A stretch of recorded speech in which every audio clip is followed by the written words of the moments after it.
इसमें कहानी क्या लिखा है? एनसीईआरटी किताब बायोडायवर्सिटी के स्टार्टिंग का कहानी, बायोडायवर्सिटी क्या होता है, बायोडायवर्सिटी वर्ड जो आया था, उसके बाद बायोडायवर्सिटी के लिए कौन कौन सा फैक्टर्स चाहिए था, ये लिखा है एनसीईआरटी की तरफ से। लैटिट्यूडनल ग्रेडियंट्स, यहाँ पे लिखा है कि लैटिट्यूड मतलब अर्थ का जो लैटिट्यूड बनता है, जैसे जैसे लैटिट्यूड चेंज हो अर्थ का तो बायोडायवर्सिटी में चेंज आ जाता है।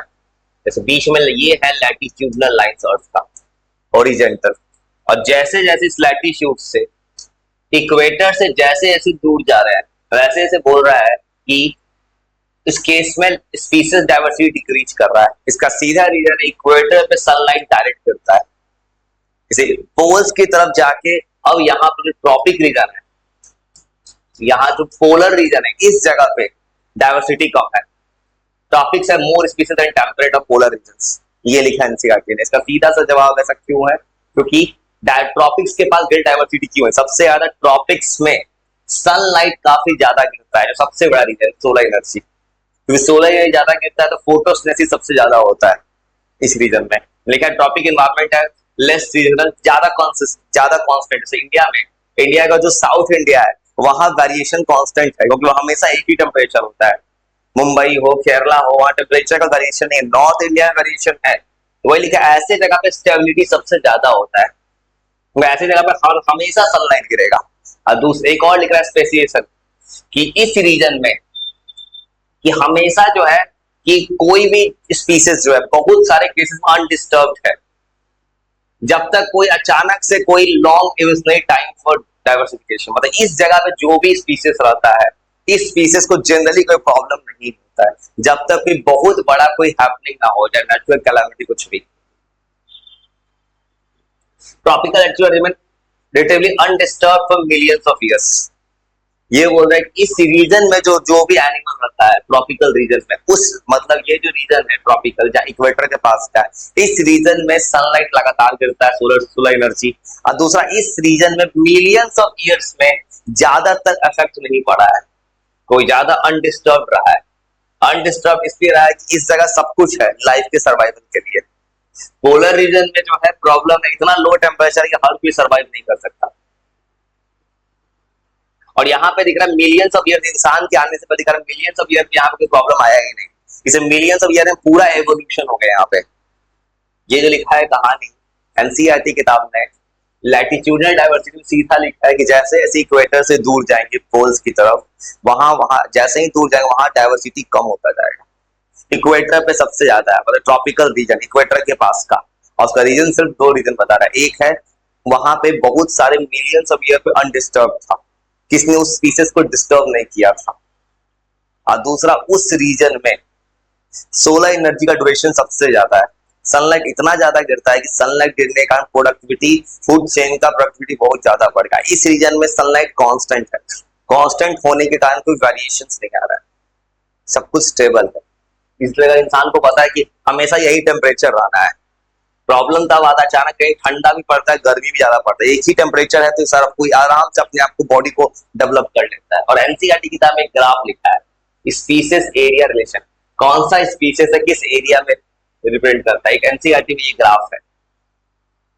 और इस ग्राफ को देने वाले साइंटिस्ट का नाम लिखा है अलेक्जेंडर वॉन होमडल्ट नाम का एक साइंटिस्ट का नाम लिखा है एनसीईआरटी में, इसने एक इक्वेशन लिखा है। यह साइंटिस्ट ने ये लिखा है किस एरिया में कितना स्पीसीज रहेगा उसका एक रिलेशन शो किया है इसने। लॉग एस, एस मतलब कि कितना स्पीसीज है उस एरिया में, ए फॉर एरिया, और सी बता रहा है कि इंटरसेप्ट, मतलब ग्राफ ऐसा है। मैथ से ग्राफ बनाएंगे, अगर लॉग के साथ ग्राफ बनाए मैथ में तो लॉग एक्स लॉग ए, तो ग्राफ ऐसे बन रहा है y is equal to mx plus सी।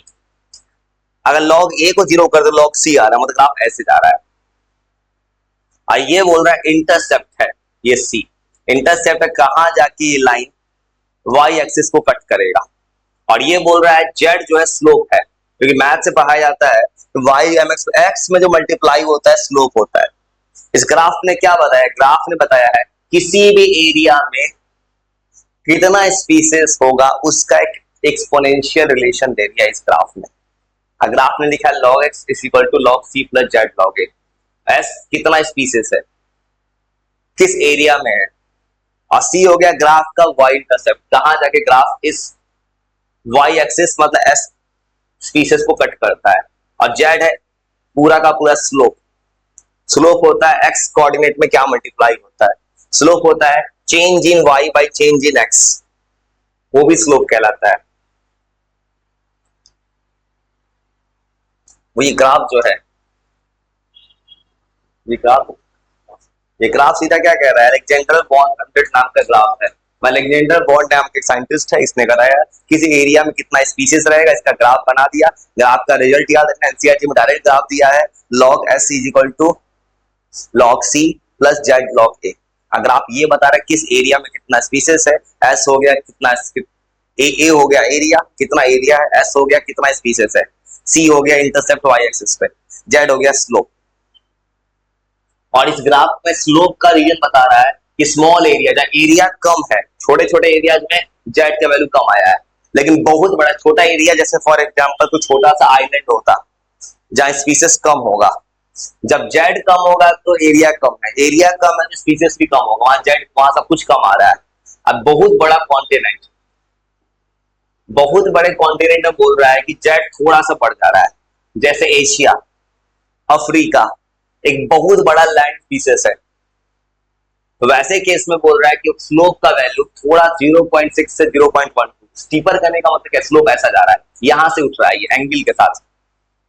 छोटा जगह है तो स्लोप एकदम छोटा से जा रहा है, अगर छोटा लैंड है तो स्लोप ऐसे जा रहा है, अब बड़ा एरिया है तो स्लोप थोड़ा सा बड़ा हो गया है। ये बता रहे इस ग्राफ ने ये प्लॉट कर दिया इन्होंने कि स्लोप अगर थोड़ा बड़ा हो जाएगा तो कॉन्टिनेंट्स के लिए, जैसे एशिया, अफ्रीका, छोटा सा हो गया छोटा सा आइलैंड के लिए 0.1 से 0.2, 0.6 0.12। ग्राफ याद हुए, ग्राफ है log s is equal to C log c plus z log a। Graph बता रहा है किस एरिया में कितना स्पीसीज का रिचनेस होगा, और इस ग्राफ में हिसाब से जेड अगर स्मॉल होता है 0.1 0.2 स्मॉल एरियाज के लिए, एरिया बहुत बड़ा, बड़ा सा कॉन्टिनेंट आ गया, जेड का थोड़ा स्टीपर हो गया 0.6 0.6 से 1.2 तक। अब फिर ये बोल रहा है कि अगर इकोसिस्टम में किसी भी इकोसिस्टम के लिए स्पीसीज का डाइवर्सिटी क्यों जरूरी है ये सीधा सा कहानी है, स्पीसीज डाइवर्सिटी बहुत ज्यादा जरूरी है। अगर एक जगह अलग अलग स्पीसीज नहीं होगा तो पूरा इकोसिस्टम डैमेज हो जाएगा। ये बोल रहा है कि जहां पे बहुत ज्यादा स्पीसीज रहता है वो स्टेबल इकोसिस्टम है। ये लाइन लिखा है कि कोई ऐसा जगह है जहां इकोसिस्टम में बहुत ज्यादा एनिमल्स रहता है, तो उस इकोसिस्टम में सबसे बड़ा फायदा होता है कभी फूड चेन या फूड वेल किसी में प्रॉब्लम नहीं आएगा। अगर कोई इकोसिस्टम है वहां कोई ह्यूमन बींग्स बहुत ही कम है तो खतरा एक्सटिंक्ट होने का। और जिस इकोसिस्टम में ज्यादा स्पीसीज होगा किसी भी कम्युनिटी का, तो वहां पे उस स्पीसीज के एक्सटिंक्ट होने का खतरा नहीं है। तो इंडिया में कुछ एनिमल्स को बचाया जा रहा है जैसे टाइगर तंजानिया से लाया गया है, क्योंकि टाइगर इंडिया में नहीं मिल रहा, उसको रिजर्व कर दिया गया। स्पैरो एक्सटिंक्ट होने पे है। अब वही बता रहे इकोसिस्टम पे स्टेबल इकोसिस्टम क्या होगा, ऐसा इकोसिस्टम जब बहुत ज्यादा स्पीसीज, उस केस में बता रहे कोई दिक्कत नहीं है। अगर इकोसिस्टम स्टेबल है, ह्यूमन बीइंग का इकोसिस्टम स्टेबल है, अब इंसान को दिक्कत नहीं है, लेकिन अचानक कुछ ऐसा हो जाए डायनासोर जैसा, कुछ ऐसा हो जाए तो इंसान पूरी धरती से गायब हो जाए। तो वही बोल रहे हैं कि अगर स्टेबल इकोसिस्टम है किसी स्पीसीज का, उस स्पीसीज को कोई दिक्कत नहीं है पूरे समय के साथ। स्मॉल वेरिएशन होता है कि कभी थोड़ा सा इंसान का डेथ होता है फिर आ जा रहा है, जब तक कोई बहुत बड़ा नेचुरल या मैनमेड डिजास्टर ना हो जाए। मैनमेड डिजास्टर से और एटम बम हिरोशिमा नागासाकी वाला एक बार एक्सटिंक्ट करवा दिया कुछ जगह के लोगों को। नेचुरल अचानक कुछ सुनामी आ जाए या अर्थ पे कोई अटैक हो जाए वोल्केनो का, उस केस को छोड़ दे तो स्टेबल इकोसिस्टम क्या, ऐसा इकोसिस्टम से कोई दिक्कत नहीं है, कुछ भी हो जाए। अरे डेविड एंड साइंटिस्ट पता है इन्होंने प्लॉट किया है वेरिएशन को, एक साल के वेरिएशन इन्होंने प्लॉट किया वेरिएशन कैसा है वेरिएशन। ये दिखा रहा है टोटल बायोमास में हर ऑर्गेनिज्म में थोड़ा वेरिएशन होता है।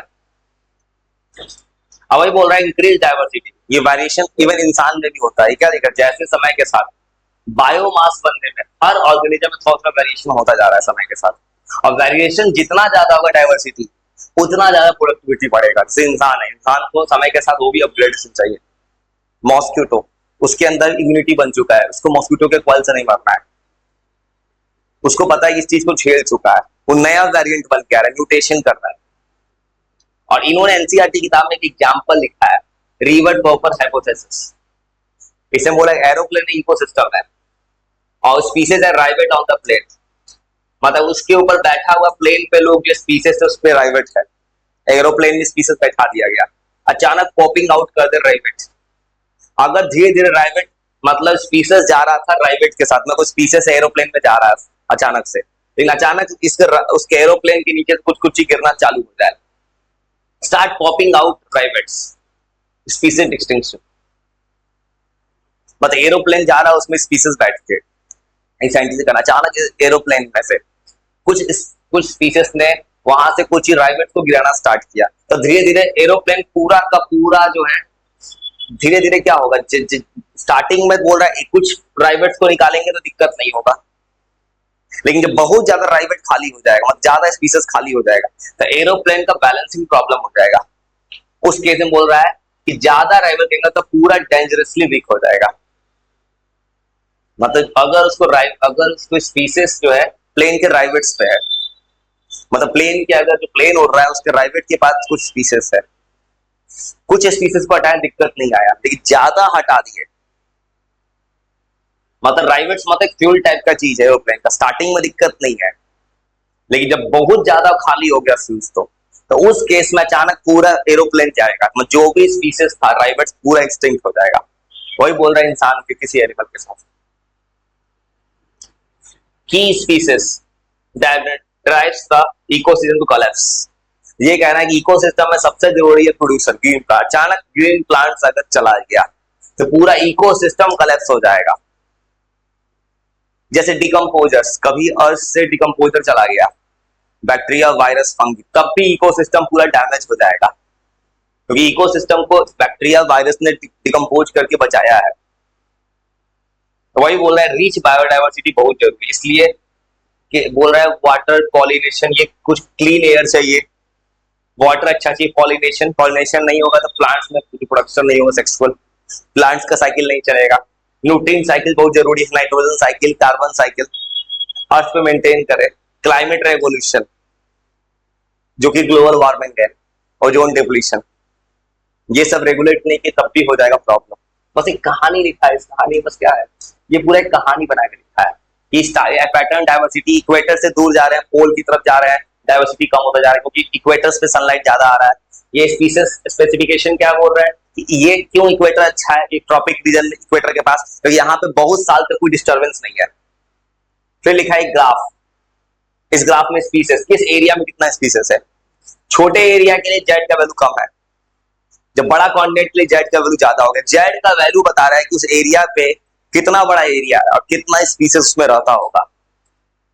और ये लिख रहा है स्टेबिलिटी, ये बोल रहा है इकोसिस्टम में कि जहां स्टेबल इकोसिस्टम वहां दिक्कत नहीं, जब तक नेचुरली मैन मेड प्रॉब्लम ना आए।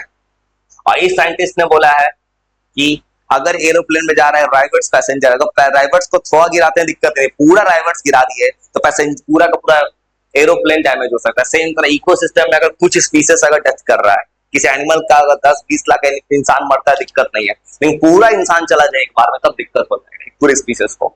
और इकोसिस्टम को बचाना है, इकोसिस्टम में अगर कोई बहुत बड़ा एक ऑर्गेनिज्म गायब हो जाए तब भी पूरा सिस्टम कोलैप्स कर सकता है। इकोसिस्टम को बचाने के लिए बायोडाइवर्सिटी जरूरी है, नाइट्रोजन साइकिल जरूरी है, तो क्लाइमेट कंट्रोल जरूरी है। जो कुछ भी है ना उसी बेसिस पे अब एनसीईआरटी किताब में सेम कहानी लिखा है, उसके बाद सेम चीज एनसीईआरटी में, उसके बाद एनसीईआरटी जो है रीड कर लेना, ये पूरा लाइन बाय लाइन एनसीईआरटी है। ये सब चैप्टर छोटे पेज का है। उस दिन था जेनेटिक डाइवर्सिटी, स्पीसीज डाइवर्सिटी, उसके बाद एनसीईआरटी किताब का ये पेजेस भी रीड कर लेना इस टॉपिक को।